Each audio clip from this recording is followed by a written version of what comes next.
Yo, what up guys, iReapism here, and welcome back to another video guys. Today I will be providing you guys the update video that has been needed because I've been on vacation for a month and I haven't made a proper video explaining like what happened and how did I enjoy it, and you know, some things I want to talk about with you guys. So that will be going in this video, obviously.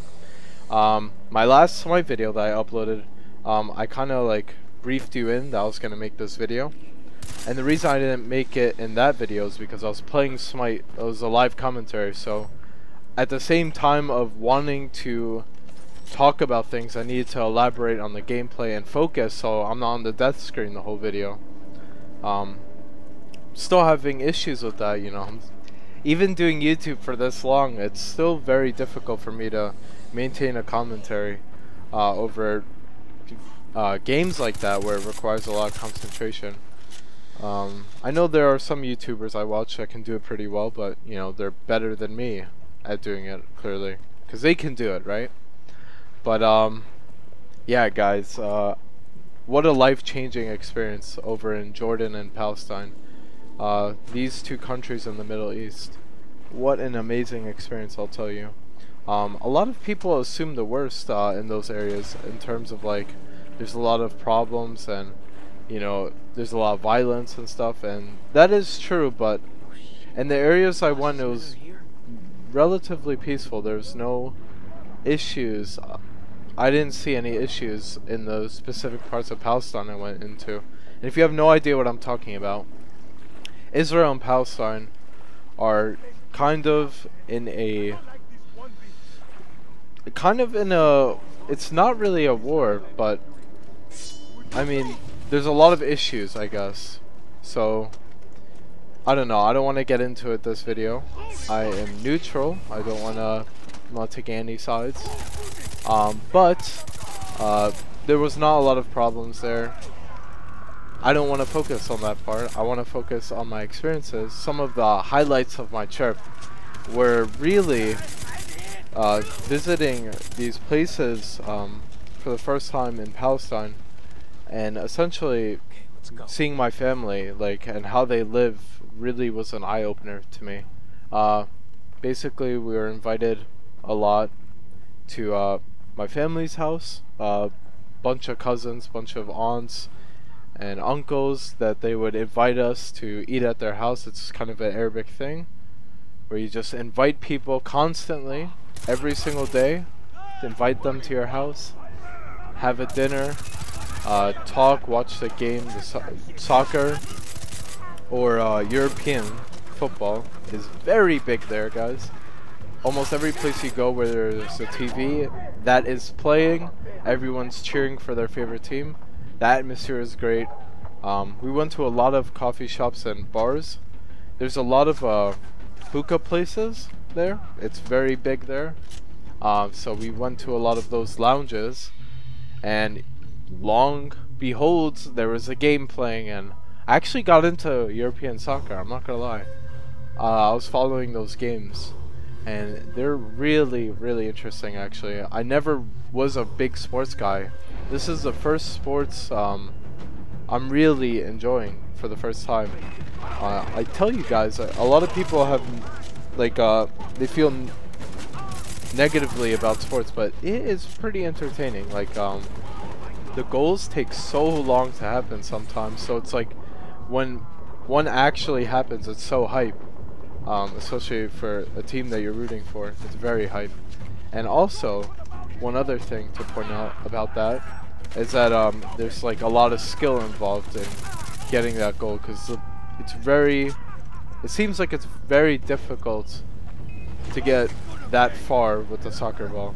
I don't know. I had a ton of fun, guys. It was really fun. Really enjoyed watching that stuff. But other than, you know, watching sports, I mean, there had to be more. So basically, this is an unscripted video, by the way. By the way. Yeah, this is an unscripted video. I'm just live. I'm commentating over the footage. Oh man, I always do this. I just run off on tangents. But focus. Back to my experiences.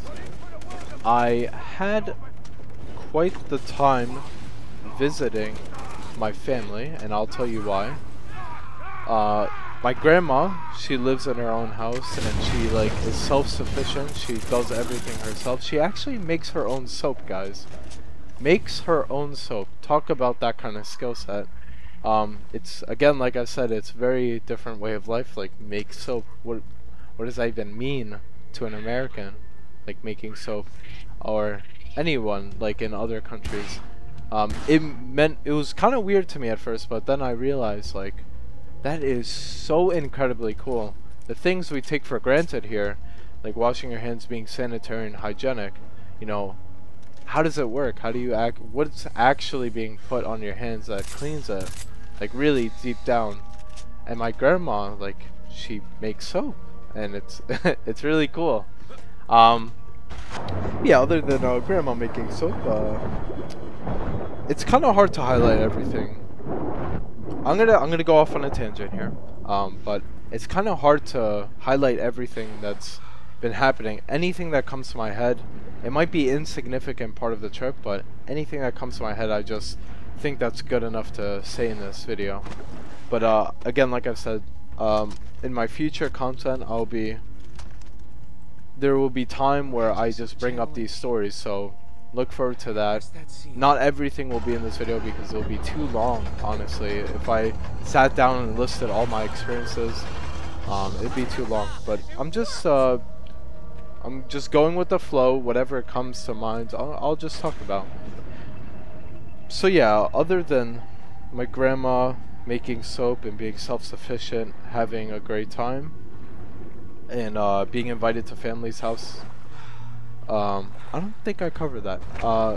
Yeah, being invited to family's house, it's a big thing, big part of the culture, just inviting people over to your house and letting them try your food. It's like a big honor to the family for that to happen. So yeah, almost every day we're invited to eat dinner out and try some really, really delicious Arabic food. A lot of it uses the poultry part.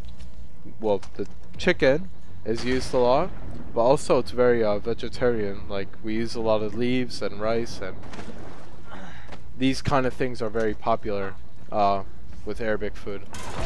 And yeah,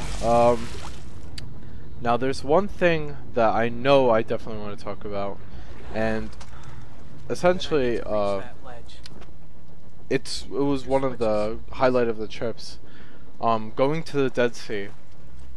The Dead Sea, guys, is one of the lowest, the naturally lowest points on Earth, and it is so cool. It is so beautiful. Like, the name gives it a vibe where it's like, it might not be appealing, like Dead Sea. But if you never heard of the Dead Sea, like never really understood why it gets its name, essentially it's a big body of water that is super salty. The salt levels are about 8.6 times saltier than our oceans. So it's extremely salty, guys. We're talking about literally when I was in the water. Like, when I went in to swim, you can't swim like in the way you think. Like, your body floats. Like, you are literally a boat yourself. Like, that's how salty the water is. It makes you float more. And also, interesting fact about the Dead Sea is that some of the Dead Sea products actually are extremely good for your skin.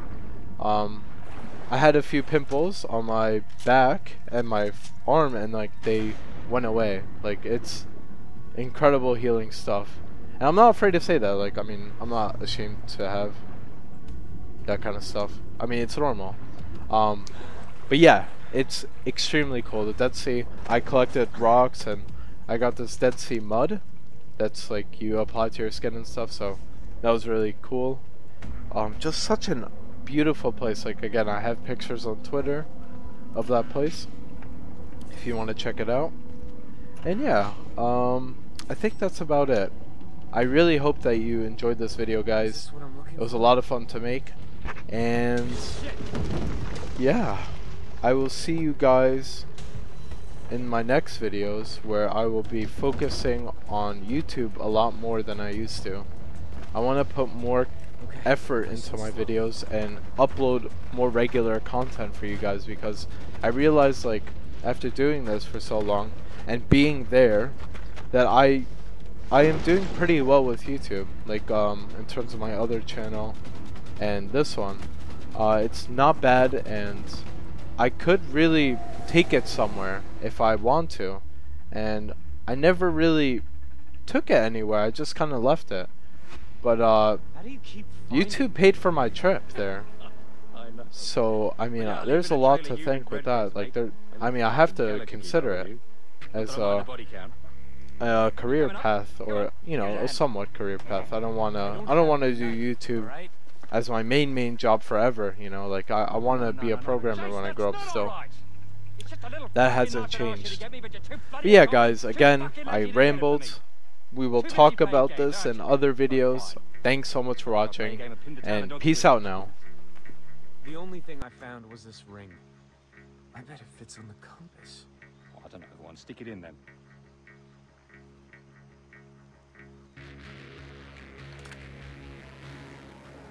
This is some magical shit. My heart's aflutter in anticipation.